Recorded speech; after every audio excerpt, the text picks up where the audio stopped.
अस्सलाम वालेकुम। Course selection के हवाले से आपसे एक वीडियो शेयर कर रहे हैं जी। इसमें प्रॉपर डिटेल आपको दे रहे हैं। अगर आपने कोर्स सिलेक्शन कर लिया है या पेंडिंग है, दोनों सूरतों में आप कोशिश करें इस वीडियो को लाजमी देख लें एंड तक, ताकि कोर्स सिलेक्शन में अगर कोई किसी किस्म का आपसे इशू हुआ हो या कोई मिस्टेक आप कर गए हो तो उसको अभी आप देख लें ताकि वो आप क्लियर कर सकें। इसमें यहाँ पे मेरे पास ऑलरेडी एक आईडी लगी हुई है, मैं इसको साइन इन करता हूँ। एलएमएस जैसे ही मेरे पास ओपन हुआ, अभी इनकी कोर्स सिलेक्शन ऑलरेडी हुई पड़ी है। एक ये चीज़ आपके लिए कि कोर्स सिलेक्शन एक दफ़ा करने के बाद दोबारा चेंज करना चाहें हो सकती है, ये पॉसिबल है। ये नहीं है कि एक दफ़ा आपने सेलेक्ट कर दिए कोर्सेज और दोबारा आप चेंज नहीं कर सकते। सबसे पहले हम इनकी ग्रेड बुक पे जाते हैं। ग्रेड बुक पे आप इनका जो प्रीवियस सेमेस्टर की किताबें जो इन्होंने क्लियर की हैं, ग्रेड बुक को भी थोड़ा सा अपडेट किया है रिजल्ट। ये यूनिवर्सिटी ने कुछ पहले आपके पास ग्रेड बुक और तरह से आती थी, थोड़ी सी इन्होंने चेंजिंग करके जो आपने इसमें गेन किए हैं मार्क्स वो भी साथ शो की हुई हैं हर किताब के। इसके साथ साथ अभी अहम जो चीज़ ये क्रेडिट एग्जेम्प्टेड एग्जेम्प्टेड तो ये फिफ्थ सेमेस्टर में जो लोग अप्लाई करते हैं एडमिशन किसी भी यूनिवर्सिटी से बीए बीएससी करने के बाद, जब वो आके फिफ्थ सेमेस्टर के लिए अप्लाई करते हैं तो उनके यहाँ पे आते हैं कुछ जो फर्स्ट सेमेस्टर वाले होते हैं उनके ज़ीरो ही रहते हैं।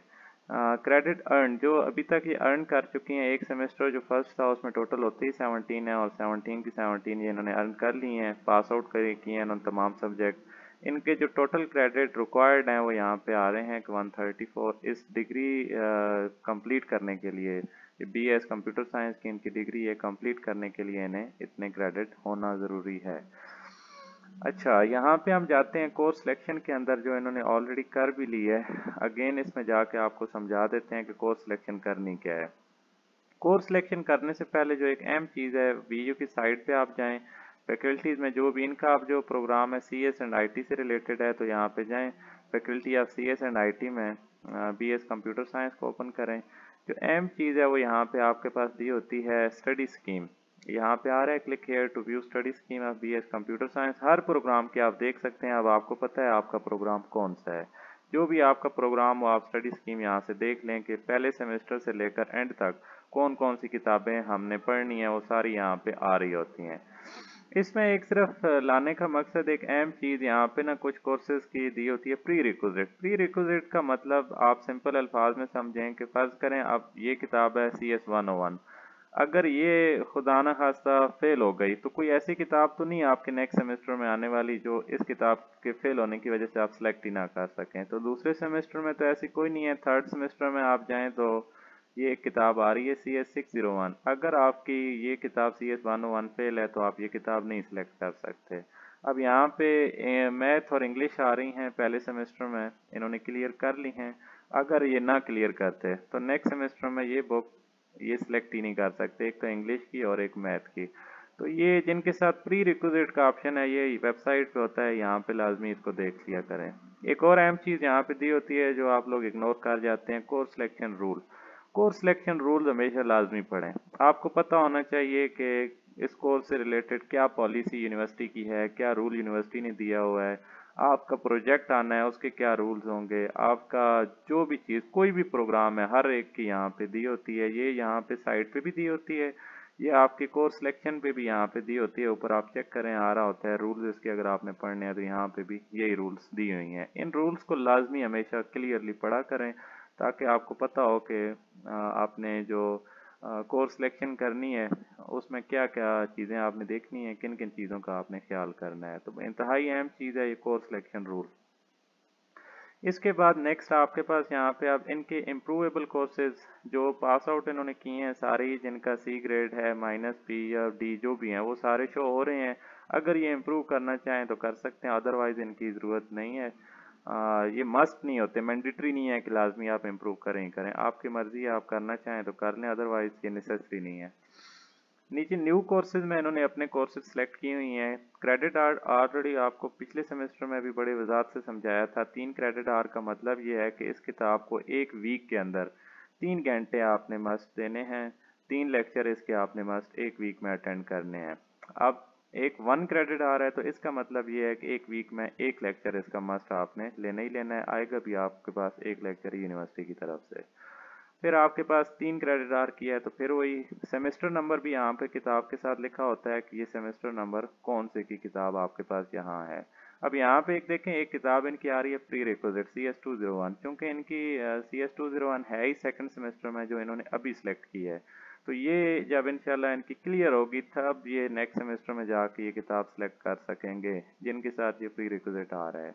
तो अभी इनकी कोर्स सिलेक्शन ऑलरेडी सिलेक्ट हुई पड़ी है, चेंज करनी हो चेंज कर सकते हैं। सिलेक्ट करने का ये नॉर्मल इस कंडीशन में आ रहा है, जो सब्जेक्ट आपने सेलेक्ट करना है उस पर आप क्लिक करते जाएं, आपके पास एक्टिव हो जाएगा। इस तरह का अगर कोई केस आ गया, आप देखें 2 कोर्सेज थे, इनमें से एक सिलेक्ट करना था, तो 2 में से हमेशा अगर चॉइस पे आ जाएं, 2 हैं 3 है यहाँ पे दी हुई हैं जी कि इनमें से अगर साथ ये नोट है कि इनमें से आपने एक ही सिलेक्ट करना है, तो फिर उनमें से देख के एक ही आप सिलेक्ट किया करें। फिर एक कौन सा, ये चूंकि इलेक्टिव सब्जेक्ट में ऐसे आता है, जो रिक्वायर्ड होते हैं वो तो मस्ट पढ़ने ही पढ़ने हैं, या आप यहाँ पे भी देख लें वेबसाइट पे, जो रिक्वायर्ड हैं सब्जेक्ट वो तो मस्ट हैं। जो इलेक्टिव आ जाते हैं उन दोनों में से चॉइस होती है कि 2 इलेक्टिव हैं, आपने एक करना है। अब फिर आप नेक्स्ट सेमेस्टर में जाएं, हाँ यहाँ पे आप देख लें कौन सा इलेक्टिव में, आप यहाँ पे इनके दोनों कोर्सेज जो इलेक्टिव हैं इन दोनों में से एक कोर्स आपने कोई करना है। आप जिनकी इकोनॉमिक अच्छी है, जिन्होंने पहले पढ़ी हुई है, वो इसको चूज़ कर लें। अगर नहीं अच्छी तो इंट्रोडक्शन टू बिजनेस में ज़्यादातर थ्योरी होती है, ये आप बेशक सेलेक्ट कर लें। आप इन्होंने ऑलरेडी इंट्रोडक्शन टू बिजनेस एक कोर्स सेलेक्ट किया हुआ है, तो इसको जैसे आप सेव करें, इनकी कोर्स सिलेक्शन अपडेट होके आ जाती है। जैसे ही ये सेव होगी तो आपको ये होम पेज पे ले जाएगी, होम पेज पे शो कर देगी। दोबारा रिपीट कर रहा हूँ, हमेशा कोर्स सिलेक्शन रूल्स लाजमी पढ़ें। कोई भी स्टडी प्रोग्राम है, हर एक के डिफरेंट हैं, ये नहीं है कि हर एक प्रोग्राम के सेम है, हर एक के डिफरेंट होते हैं। तो ये आपने लाजमी देखने हैं, इनको इग्नोर किसी सूरत आपने नहीं करना, ये कोर्स सिलेक्शन रूल को। इनको अक्सर लोग इग्नोर करके ना मिस्टेक कर जाते हैं, इनको इग्नोर करते हैं, फिर आगे एंड वाले सेमेस्टर में जाके परेशान होते हैं जी कि आप प्रोजेक्ट सेलेक्ट नहीं हो रहा।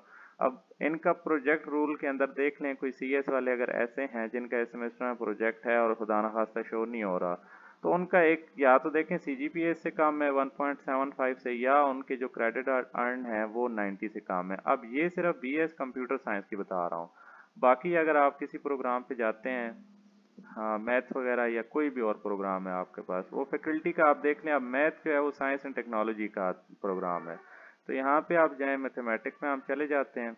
इसकी भी आप यहाँ पे चेक करें, view study scheme. Study scheme के साथ ही ये आपके पास इसने डिफाइन किया होगा रूल, ये देख लें टॉप पे आ रहा होता है। यहाँ पे आप जाएं, आप इसका देखें, जो प्रोजेक्ट का रूल है, अर्न क्रेडिट 102 होने चाहिए, CGPA जो आपका होना चाहिए वो 2 या इससे हायर होना चाहिए, इससे कम होगा या क्रेडिट इससे कम होंगे तो आपको शो नहीं करेगा। तो ये हर एक सब्जेक्ट के लाजमी देखा करें। अब एक चीज़ आप यहाँ पे माई स्टडी स्कीम में LMS में होती है, ये भी देख लिया करें कि आपके जो कोर्सेज हैं पेंडिंग, अब जो इन्होंने पढ़ लिए हैं वो यहाँ पे आ रहे होंगे कि ये इन्होंने कर लिए हैं, और जो पेंडिंग है वो भी दे रहा होगा। जो पेंडिंग कोर्सेज हैं ये सारे के सारे क्लियर करने हैं। जो स्टडी कर ली हैं वो आ चुके हैं जी कि आपके पास आउट हो चुके हैं, जो कोर्सेज पास आउट हो गए वो आपके पास आ गए स्टडीज़। अब जो रहते हैं पेंडिंग वो इन्होंने करने हैं सेमेस्टर 1 बाय 1। अब जिनका नेक्स्ट सेमेस्टर है, सेकेंड थर्ड या जो भी सेमेस्टर है, तो वो अपने माई स्टडी स्कीम में देख लिया करें कि आपके रहते कितने सब्जेक्ट हैं जो आपने करने हैं। अब जिस तरह एक और चीज़ है यहाँ पे कोर्स सिलेक्शन में मिस कर गए हैं, वो आपको बता देते हैं। मैक्सिमम क्रेडिट लिमिट को हमेशा आपने देखना है। वीडियो थोड़ी सी लॉन्ग हो गई है, लेकिन तफसील इसमें सारी आपके पास आ जाएगी। कम से कम आपको ये वीडियो देखने के बाद कोई मसला नहीं आएगा, कोर्स सिलेक्शन से रेलेवेंट आपको मज़ीद कोई हमसे सवाल पूछने की ज़रूरत नहीं पड़ेगी।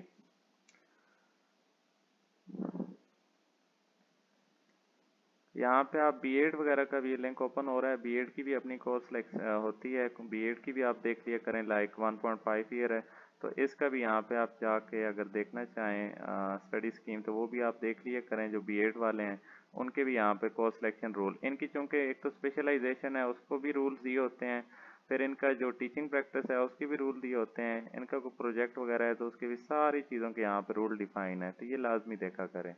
अब कोर्स सिलेक्शन में ना ये मैक्सिमम क्रेडिट लिमिट जिनकी 17 है, एक किताब आपकी फर्ज करें 3 क्रेडिट आवर की है, तो आप 17 अगर आपने करनी है तो यहाँ पे कुछ एक की भी बीच में आ रही हैं, उस हिसाब से इन्होंने अपने क्रेडिट पूरे 17 सेलेक्ट की हुई हैं। इससे ज़्यादा आप नहीं कर सकते। इससे ज़्यादा करेंगे तो आपको पहले ही कह देगा कि आपने क्रेडिट जो है वो ज़्यादा सेलेक्ट किए हैं। जैसे ही सेव पे क्लिक करेंगे तो आपको ये कह देगा जी कि मोर देन 17 आप नहीं सेलेक्ट कर सकते। तो ये आपको पता होना चाहिए कि आपने कितने सेलेक्ट करने हैं। 17 है या फर्ज करें 18 है। 18 है तो इसका मतलब ये है कि अगर 3-3 क्रेडिट आवर की बुक्स हैं आपकी तो आपने 6 मस्ट सेलेक्ट करनी है। तो आपकी 6 किताबें आएंगी तो उनके 18 क्रेडिट। अगर 21 है तो ज़रूरी नहीं है कि ये यहाँ पे 21 है। फर्ज करें एक बंदा है वो कहता है जी मैं तो पढ़ी इस सेमेस्टर में जी कोई जॉब की वजह से या किसी भी इशू की वजह से मैं 3 किताबें सेलेक्ट करना चाहता हूँ। अब 3 किताबों के बनते हैं 9 क्रेडिट, तो आप सेलेक्ट कर सकते हैं। भले से आप एक किताब सेलेक्ट करना चाहें किसी सेमेस्टर में आप कर सकते हैं, लेकिन आपने जो टोटल पूरे करने होते हैं क्रेडिट वो ग्रेड बुक में मैं ऑलरेडी आपको बता चुका हूँ। जस्ट एक सेलेक्ट करेंगे तो फिर तो ज़ाहिर है आपके जो डिग्री टाइम ड्यूरेशन है वो काफ़ी ज़्यादा लेंथी हो जाएगा। तो इस चीज़ का आपने ख़ास ख्याल रखना है। Thank you very much.